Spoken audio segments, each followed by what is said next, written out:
body bags were horror lies.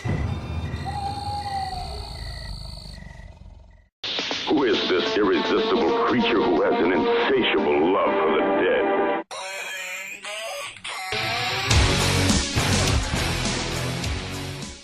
Hey guys, happy Thursday, this is your fright chick speaking. Okay, so this week it's Spanish Horror Week and I suck at being able to find Spanish horror. I don't really have any, but I did find a short horror film on YouTube. Apparently there are a lot of these that I've just discovered, but I found one called Fearful John. It's been directed and written, I think, and basically the baby of a guy called Daniel Romero. Awesome name, right? So, Fearful John, I believe it was made in 2010. It was uploaded in 2011, but I'm pretty sure it was made from 2010.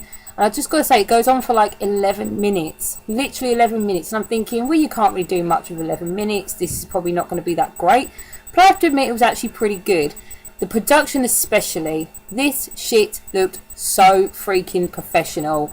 The acting from the kids was fantastic. The whole thing was just... It should have been a film, like a feature film, okay? But the story kind of let it down. So the basic premise of Fearful John is we have John, or Juan, and we have Mary, or Maria. I don't know, I'm just going off of what the subtitle said. So we have a bunch of kids, John included, playing tag in like a little courtyard, and Mary is just sitting on the sidelines. And John goes up to her and kind of looks at her as if, you know, be like, hey, come play with us. But she runs off. He runs after her, and they're both followed by what looks like the most stereotypical drunken paedophile looking guy ever. Okay, so I'm thinking, holy shit, this is going to be one of those kind of disturbing little shorts.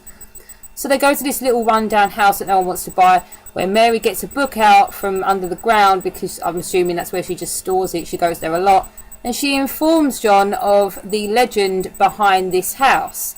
And there's basically an old legend of, like an old ghost legend of a guy who lived with his son, and his son died and everyone blamed him for it. So he built this scarecrow because he used to look after like the orange orchards? Orange groves? I don't know what the fucking collective word for orange trees is.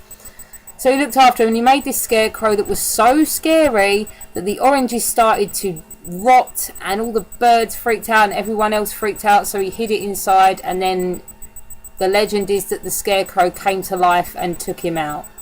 So once she's kind of told him this, they go into the house. I'm not exactly sure why they go in the house now, but they go into the house and a storm hits and they have to stay there. So we've got lightning, we've got thunder, all that kind of stuff, and then we also have the drunken paedophile character slowly making his way towards them as he has found them. So at this point, I'm assuming something supernatural is going to happen, and it kind of does, because the kids are sitting there and they're doing that thing where you count between the lightning and the thunder so you can see how close the storm is. And then our drunken paedophile character shows up, whose fucking name never gets mentioned, so sorry, but that's the description I'm using. He shows up, and of course, some supernaturally stuff kind of happens, because he's about to hurt the children. And then out pops a scarecrow. Now, that sounds like a huge spoiler. This is a fucking 11-minute film, okay? And it's pretty obvious from the legend that the scarecrow is going to be the monster or the saviour or whatever.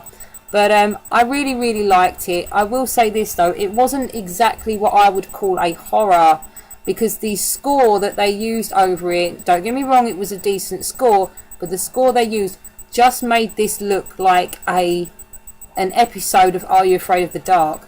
This is like horror film for 10-year-olds. It really was.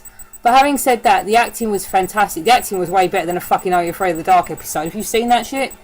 But I have to say, I don't have any faults with this. It was a good little story. It was a good idea. They did very well with it. I think they executed it very well. It just wasn't scary. It was borderline scary. Yeah, I don't have anything else to say about it. But I'd like to see more from this guy, Daniel Romero. So I'm going to check out more of his stuff on YouTube, on his page. And then check out some more of these little horror shorts. Especially if they're at this level of production. Because, man, he must have put some serious money behind this. It was very, very good. Okay, I will see you guys next week. Bye.